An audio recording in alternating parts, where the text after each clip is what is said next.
সরিষাবাড়ীতে বিএনপির সাবেক মহাসচিব মরহুম আব্দুস সালাম ব্যারিস্টারের ২৬তম মৃত্যুবার্ষিকী পালন। সংবাদদাতা রুবেল রানা, সরিষাবাড়ী, জামালপুর।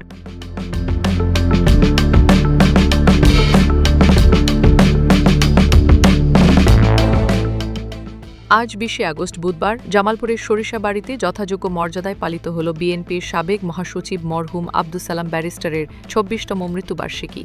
দিনটি উপলক্ষে সকালে আয়োজন করা হয় শোকযাত্রার। রিয়াজউদ্দিন কলেজ থেকে যাত্রা শুরু হয়ে শোকযাত্রা পৌঁছে যায় মরহুম আব্দুস সালাম ব্যারিস্টারের নিজ বাড়ির কবরস্থানে।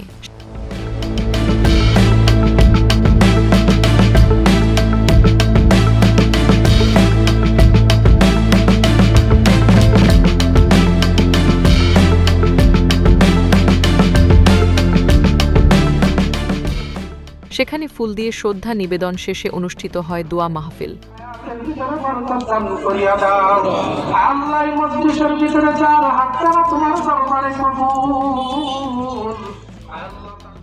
অনুষ্ঠানে বক্তব্য রাখেন জামালপুর জেলা বিএনপি ২ বারের সফল সভাপতি ফরিদুল কবির তালুকদার শামীম।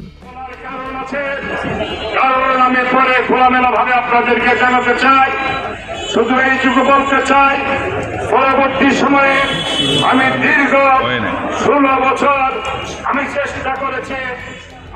এছাড়াও বক্তব্য দেন টাঙ্গাইল জেলার ভুয়াপুর ও গোপালপুর উপজেলার সাবেক শিক্ষা ও পানি উপমন্ত্রী এবং বিএনপির কেন্দ্রীয় ভাইস চেয়ারম্যান মোহাম্মদ সালাম পিন্টু।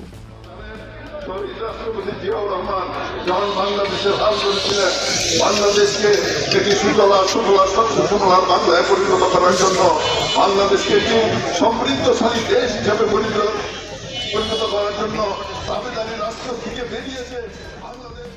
এ সময় আরও উপস্থিত ছিলেন জেলা বিএনপির সদস্য এবং নবগঠিত কমিটির উপজেলা বিএনপির সাংগঠনিক সম্পাদক লাবিব উদ্দিন তালুকদার লিটন। পাশাপাশি ছিলেন উপজেলা বিএনপির নবগঠিত কমিটির সহসভাপতি ও আওনা ইউনিয়ন বিএনপির সভাপতি সুরুজ্জামান সুরুজ মিয়া।